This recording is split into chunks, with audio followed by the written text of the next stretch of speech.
Bom dia, investidor, começando mais um InfoMoney na Bolsa, o seu giro diário de notícias com tudo o que você precisa saber para operar nessa sexta-feira, volta de feriado. Hoje é dia 27, agora são 10 horas e 20 minutos. O programa começou um pouquinho mais tarde, mas foi bom porque a gente já consegue perceber como vai ser a abertura do pregão.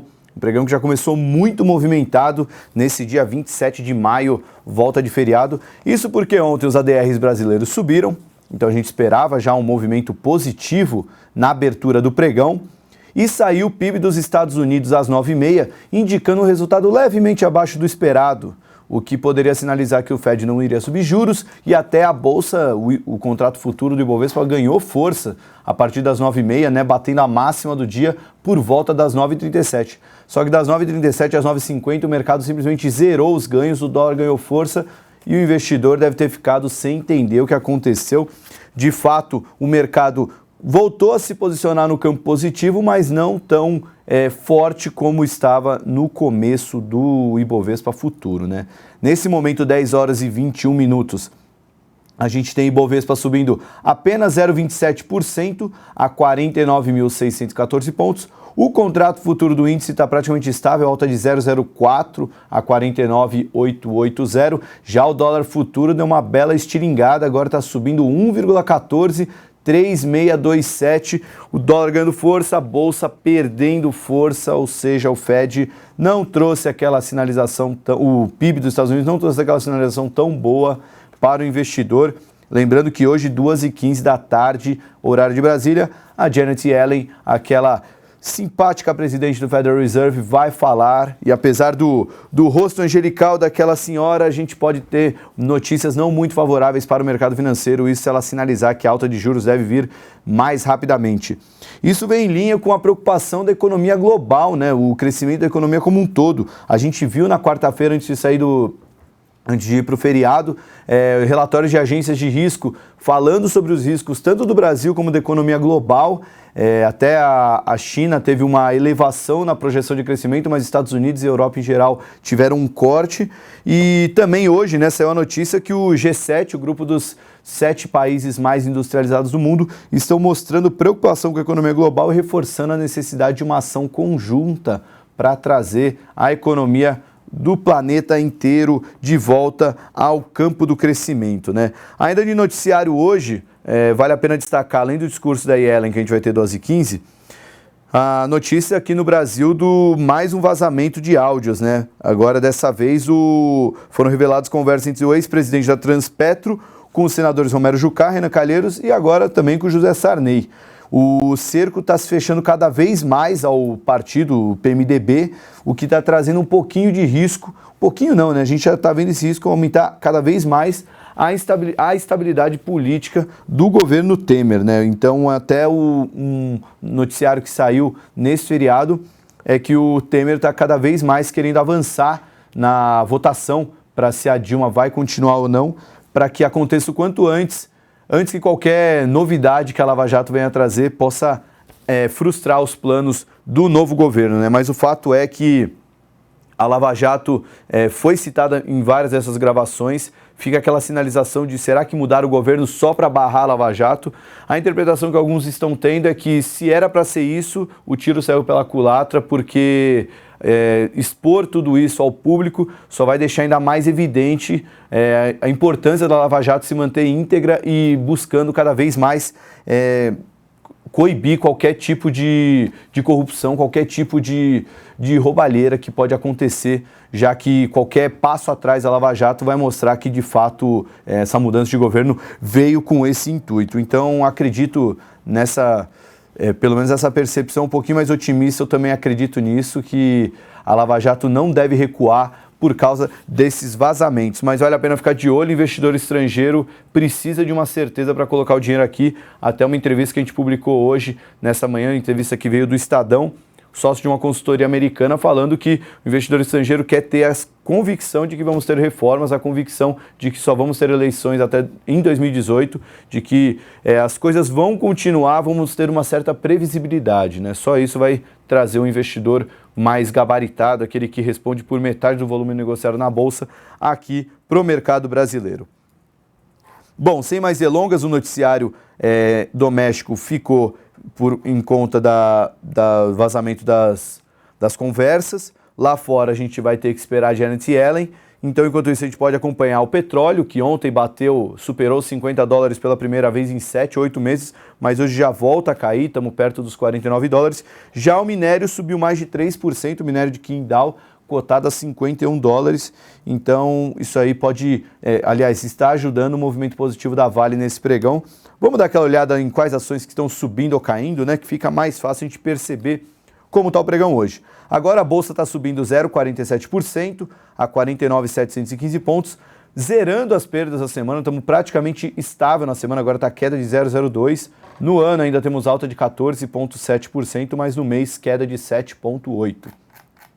Das maiores quedas do índice nesse momento aparecem Qualicorp caindo 4,60%, seguido por Petrobras caindo 2% e 1,8%. Petrobras caiu bem ontem, os ADRs em Nova York, e hoje agora continuam com esse movimento de queda, acompanhando também o recuo do petróleo.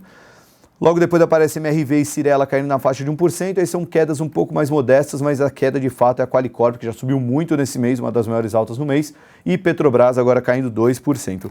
Na ponta de cima a gente vê Bradespar subindo 3%, Bradespar é a holding que detém participação na Vale, então se a Vale está subindo, a Bradespar tem que subir, a carteira praticamente é tudo Vale, subindo 3%.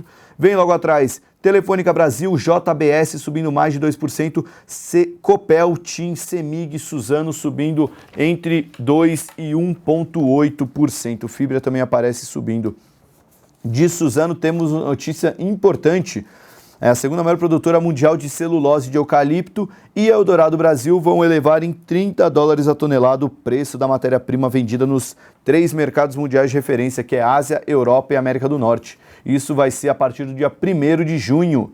Isso é informação do Valor Econômico. É o segundo reajuste anunciado pelas duas companhias no ano, após os preços de fibra curta terem caído fortemente desde o fim do ano passado. Com o novo aumento, o preço de referência da celulose vendida na Ásia vai a $570 a tonelada.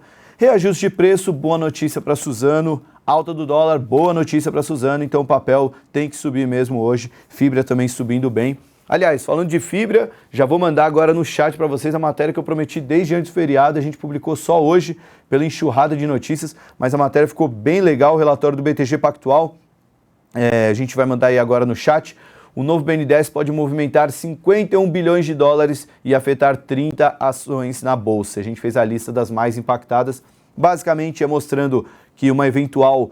o BNDES deve ter uma mudança clara na sua política, né?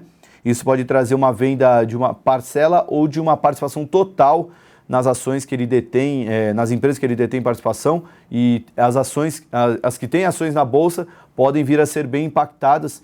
Então, basicamente, o BTG Pactual no relatório pegou a participação do BNDES nessas empresas, o volume médio negociado dessas ações na Bolsa e comparou um com o outro. Aí dá para ver qual seria o impacto em número de dias negociados nessas empresas, né? A Fibra aparece como a mais impactada, né, tendo em vista a participação do BNDES em relação ao volume médio negociado, né? A Fibra é a mais impactada e tem ações ordinárias da Eletrobras, a TUP, a Unity da STT, JBS, Petrobras Ordinária, muitos papéis, ao todo são 30, alguns têm até expectativa de um impacto positivo, então não é apenas más notícias, mas obviamente o overhang, né, aquele excesso de liquidez oriundo de uma venda forte de ações que o BNDES venha a fazer, vai trazer um impacto negativo, né?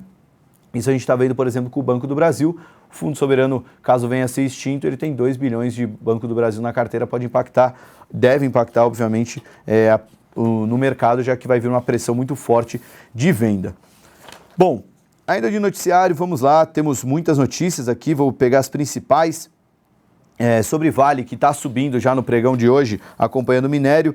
A Vale estuda a venda na fatia de cobre e fertilizantes, segundo fontes ouvidas pela Bloomberg. Ela está impulsionando sua estratégia agressiva de redução de dívida, mantendo conversas iniciais com banqueiros sobre a venda de sua participação em alguns de seus melhores ativos, que são na área de cobre e de fertilizantes. Ainda no mundo da mineração e siderurgia, né? A Gerdau está sendo alvo de um processo nos Estados Unidos após envolvimento nas Zelotes. ela é processada nos Estados Unidos por 2 pessoas que denunciam que a siderúrgica enganou acionistas ao não informar o envolvimento no esquema de propina e fraude tributária. Sua concorrente Usiminas também é noticiário. A Nippon Steel vai tomar medidas legais para barrar a entrada do novo CEO da empresa, o Sérgio Leite. A Nippon Steel diz que a aprovação da nova diretoria foi feita sem o consentimento prévio da empresa, o que é uma clara violação do acordo de acionistas, segundo o comunicado divulgado no website do grupo japonês. Só lembrando, o anúncio do Sérgio Leite trouxe uma reação positiva nas ações, já que é um cara bem visto pelo mercado. Ainda de notícia, vamos destacar a Marfrig. Ela fechou a captação de 750 milhões de dólares a um yield de 8,25%, segundo fontes disseram a Bloomberg. É legal essa notícia porque é a primeira emissão externa de uma empresa brasileira desde junho de 2015. Banco do Brasil, o presidente interino Michel Temer definiu o nome do ex-secretário executivo do Ministério da Fazenda, Paulo Caffarelli, como novo presidente do Banco Estatal. O executivo trabalhou por 30 anos na instituição, chegando ao cargo inclusive de vice-presidente, e atualmente ele era diretor executivo da CSN. Ainda sobre o Banco do Brasil, vale a pena também falar da Caixa. Já está sendo feito um estudo, o governo quer fechar as agências deficitárias e estima-se que tem pelo menos 100 agências da Caixa deficitárias espalhadas no Brasil. Fechando aqui o noticiário, vamos pegar aqui a dupla Eletrobras-Petrobras. O governo finaliza uma grande oferta de ativos na área de energia, segundo informações do jornal O Globo. Serão vendidas subsidiárias da Petrobras e da Eletrobras já nesse ano e ofertados campos de petróleo em 2017. A estatal do setor elétrico deve se desfazer de ativos como parques eólicos do Nordeste, linhas de transmissão e de sua participação em 7 companhias estaduais de distribuição. Só no caso da Goiânia Celg, a União pretende arrecadar 1,4 bilhão de reais. O processo de captação, de venda de ativos que o governo está fazendo junto às suas estatais. E para fechar, a Magazine Luiza aprovou a recompra de 350 mil ações ordinárias ao período de 1 ano. Bom, esses são os destaques do pregão. Hoje, cuidado, vai ser um dia de baixa liquidez, então pode trazer muita volatilidade.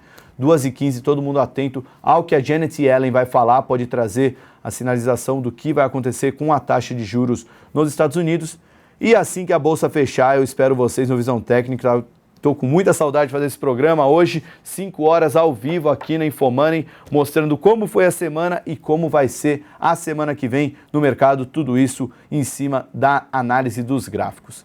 Tenham todos um bom pregão. Para quem eu vê no Visão Técnica, até mais tarde. Se não, um bom fim de semana e até semana que vem com mais um Infomoney na Bolsa. Até lá!